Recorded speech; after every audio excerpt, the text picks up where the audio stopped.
Hei! Tere tulemast koolitusele Embot algajatele. Mina olen Jaanika, sinu juhendaja läbi selle koolituse.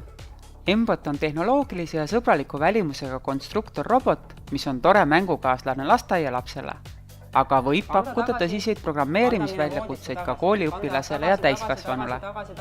Embot oskab autona ringi liikuda, takistusi vältida, joont järgida, LED-lampide abil värvimuusikat teha, 1 oktaavi muusikat mängida ja aru saada, kui teda üles tõstetakse. Embot on karbises osadena, mis tähendab seda, et sa saad oma roboti ehitusjuhendi abil 40 tükist päris ise kokku panna. Kui sa ei ole varem programmeerinud, ära muretse, sest Emboti mängude ja programmeerimise äppide abil saab sinust väga kiiresti osav roboti juhtimise programmide kirjutaja. Koolitus on jaotatud 4 osaks.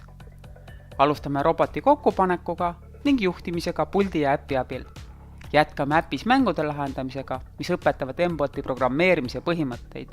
Seejärel ootavad meid programmeerimisülesanded.